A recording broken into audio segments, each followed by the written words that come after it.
اعوذ باللہ من الشیطان الرجیم بسم اللہ الرحمن الرحیم الحمد للہ الذی نور قلوب العارفین بنور معرفتہ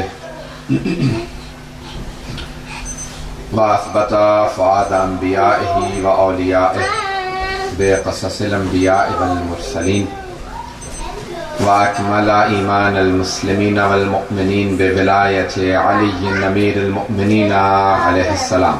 اللہم صلی علی محمد وآل محمد.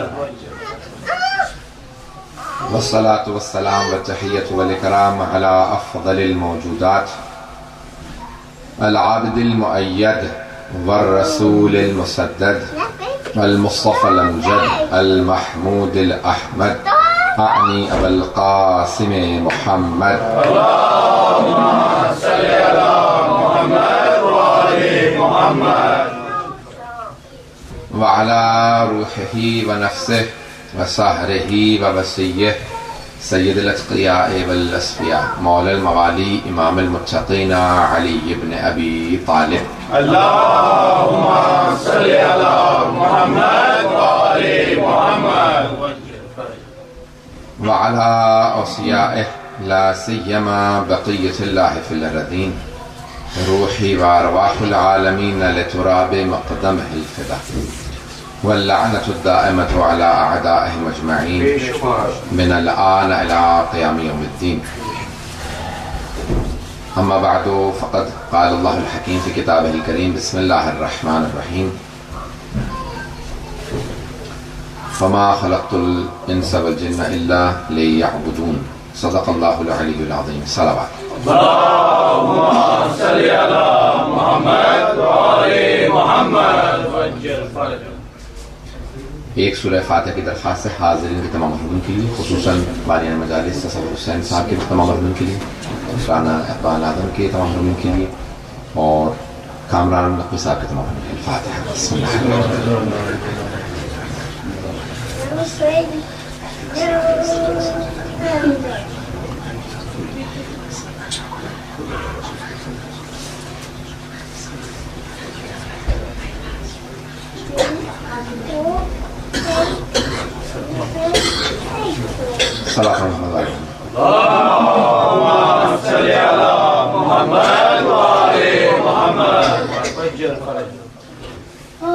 میرا آپ در تمام برادران کے درمیان پہلا اتفاق ہے. مجھے اندازہ نہیں کہ آپ لوگ کتنی دیر مجلس سننے کے عادی ہیں، اور انگلش میں آپ لوگوں کے لیے زیادہ مناسب ہے یا دونوں میں یا اردو میں، صرف اردو میں یا انگلش اردو میں؟ I'll start off with English for a few minutes, and if you're comfortable then I'll continue for another probably 5-10 minutes, otherwise then I'll transfer to Urdu.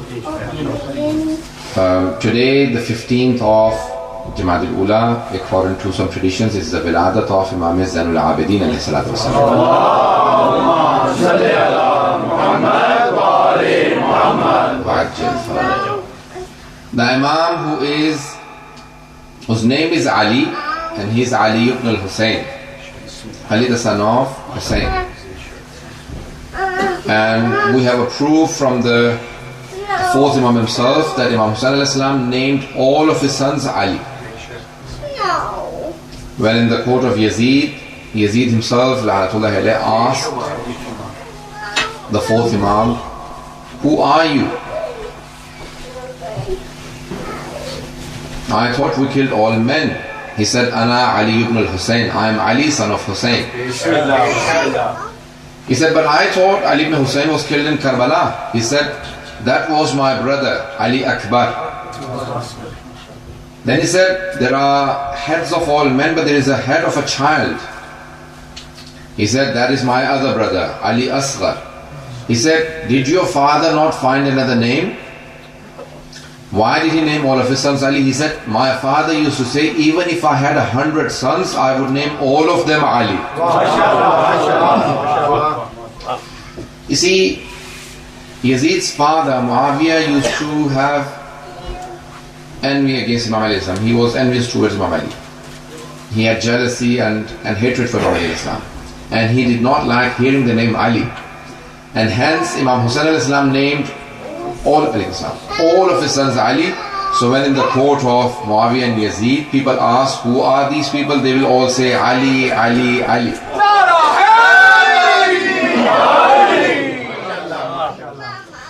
So today we are celebrating the ولادت of Imam ul Abidin alayhi salam, or Ali ibn Hussain. He has many titles, but two titles are very famous. One is Zainul Abidin and the other one is Sayyidus Sajidin. There are many other titles like Imam Sajjad. There is a difference between the two titles. He is Sayyidus Sajidin, not a Sajid. He is the Sayyid of Sajidin. Sayyid means the master. He is Sayyidus Sajidin, not Sajid. Not Sajid himself. He is Sayyidus Sajidin. He is a leader and the master of all the people that do sajda to Allah subhanahu wa ta'ala. If you pay attention to this point. But his other title is Sajjad. There is a difference between Sajid and Sajjad. Sajid is a person who looks for clean land to do sajda.